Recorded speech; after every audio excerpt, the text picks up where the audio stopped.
8 years ago, my sister got pregnant. The father wasn't involved and my sister didn't want the baby.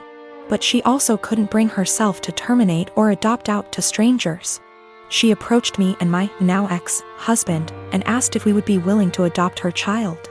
We weren't sure as we were concerned this would lead to issues down the line, but my sister insisted that it wouldn't, so we ultimately agreed. Before Lucy was a year old, my husband left us both because my sister lied about Lucy's father. When Lucy was 4, I got together with my wife, and we married last year. My sister has said that seeing me and my wife with Lucy, who is now 7, confirms to her that she made the right decision. When I first adopted Lucy, my husband and I told my sister that we wanted multiple children, which she said she was fine with at the time, but now my wife and I are looking into our options and my sister objects. My sister has been staying with us since July because her boyfriend kicked her out. She keeps asking Lucy if she's sure she wants siblings. Lucy has said that she does, and telling us she's worried we won't be able to give Lucy what she needs. And then today happened. We had an online consultation with a fertility clinic to talk about sperm donation. We told my sister about it and asked her to keep an eye on Lucy while we talked. The Wi-Fi went randomly on and off 3 times during the session, booting us out of the call each time. The 3rd time, my wife went to check it and saw my sister holding the power cord, and Lucy trying to plug it back in. Lucy saw my wife and said, "Auntie keeps turning the Wi-Fi off." Wife plugged it back in. But we could no longer get into the session, and we got an email from the doctor saying that if the Wi-Fi is going to be this bad, then maybe we should try a more local clinic, as we can't do online consultations. When we confronted my sister, she admitted that she wants Lucy to be an only child so she has 100% of our undivided attention, and then said in a sarcastic tone, "Forgive me for only wanting what's best for my daughter." To which we responded that Lucy isn't her daughter. Things escalated until I said that my sister should go stay with our parents, and my wife drove her to their place. Since leaving, a few hours ago, she's apologized and begged to come back, and my parents have also asked me to take her back. But I've refused. They've all called me an arsehole for kicking my own sister out after one argument, because now she's unable to get to work. No car and too far to walk, and she's back in her childhood room while at our place she had a studio to herself behind the house. I sustained very bad injuries to my face this month. I'm in the stage of healing when the scar tissue has formed, but it's still very tender new skin. I'm going to have very obvious facial scarring for the rest of my life. The injury starts about an inch above my hairline, goes down over my brow so that on part, hair will not grow. It continues down my cheek where it is deepest. I'll always probably have an indentation in the fullest part of my cheek. Then it continues to my jawline. In some ways it's okay. I'm happy it's just cosmetic damage. My friends are super reassuring, telling me how badass and sick it's gonna look. They say I'm still as hot as ever, now a little more sexy and mysterious. But in some ways it really sucks. I know that I'm always gonna be seen first as the girl with a scar.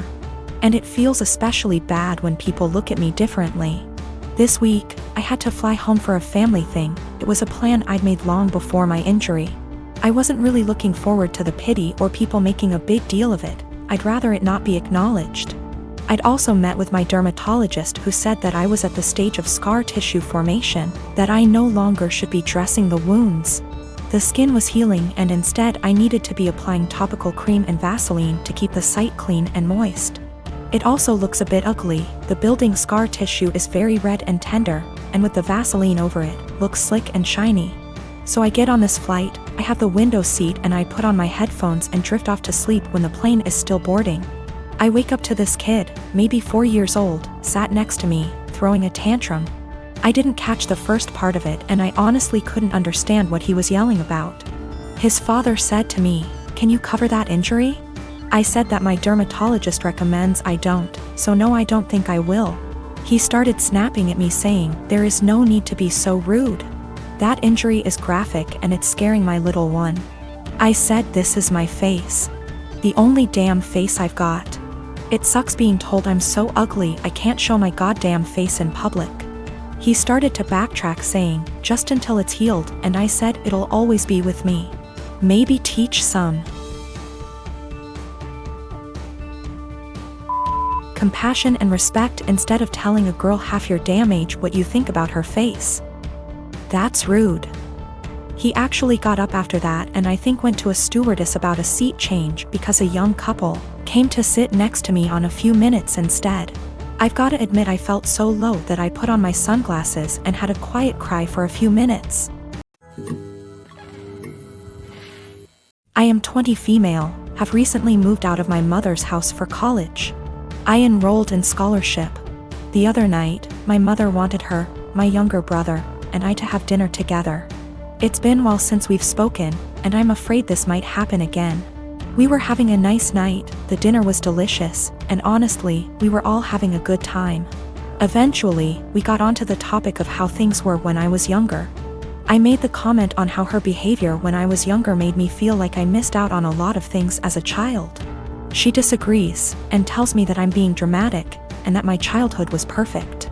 Quote, I was lucky to have a mom who cared as much as she did. My mother gave birth to me when she was 18. My father walked out when I was young, due to a personal conflict between the two. So, she raised me on her own until I was 7. She met a guy, and they ended up having a kid together, my younger brother. He was a golden child to my mom. His father was only a temporary item, as he left as well, soon after. Although the father of my brother was still visible in his life, I didn't have anyone to look up to as a father figure. Eventually, my mom went through a phase of depression after they separated. She started to care less and less about her children, and more about her parties and men she wanted to sleep with. It ended up getting so bad that by the time I was 10, I was a full-time caretaker of my younger brother. With the exceptions of the weekends he was with his father. I started to cook, clean, do everyone's laundry, and take care of everything outside of the boundaries of my home. From ages 13 to 15 I began missing out and losing good friends because I wasn't able to participate in any activity related to anyone else. I didn't get a car or a phone until I was 18, and even then I wasn't allowed to leave my house. I graduated senior year with flying colors and ended up getting a scholarship to a really good college. I took this opportunity not only to focus on myself, but to also help my mother realize that I was not going to be around forever. When she found out I got the scholarship, she threw a fit and told me I wasn't allowed to leave my responsibilities here at home. I left a week after the conversation. I did make sure that my younger brother was safe with his second guardian at the time. My mother and I talked on some occasions but never really kept contact. We got together, and you know the story. She told me I am an asshole for saying that she never really took care of me or my younger brother. I told her that eventually, she will need to get help and stop victimizing herself. But I'm starting to feel guilty, and that maybe I was dramatic after all. I've officially decided that I no longer need my mother in my life at this point in time. I'm now going to only focus on myself, and working towards a successful career in law. Of course, my mom won't take it well, but it won't really matter to her in the long run. Her children never really mattered to her. I'm going to stay in contact with my younger brother, though. I'm going to make sure that he doesn't possibly go through the same amount of trauma I did. My twin sister, May, and I are identical. At the end of our first year of college, I was in a car accident, and I ended up with a facial scar and major trauma. I started seeing a therapist because of the nightmares and the fact that I was panicking anytime I got into a car.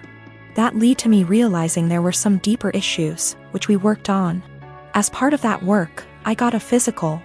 Started working with a dietitian to fix my diet and the smorgasbord of vitamin deficiencies it caused. I started working out, strength training 3 days and sprints or hit on 3 with our older sis. By the end of our first year of college, we had each gained about 30 pounds. By the end of the next year, I had lost half of it, but I was smaller at 134 pounds.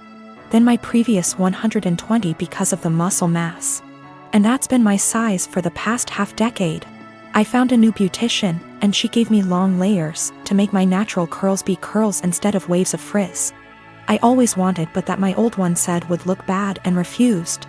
I stopped bleaching it and let it go its natural dark blonde / light brown. I stopped spray tanning. Again, that's been my look for the past 5 years. I live in a rural area, and the internet isn't great. Things like FaceTime just aren't options, and I can't post a lot of pics on social media //see of it. This is relevant because a big issue is that May didn't see me over the quarantine. We talked on the phone a couple times a week, but it mostly revolved around her wedding planning. She got engaged before the Rona put us on lockdown. I wasn't her mo, so mostly I was being told decisions, not involved in the process. When it came to the bridesmaids' dresses, May sent our sister, SIL, and me a link and told us to get it in our size. Same with hair and makeup, but we had to arrange for a beautician because May's wouldn't do more than 4.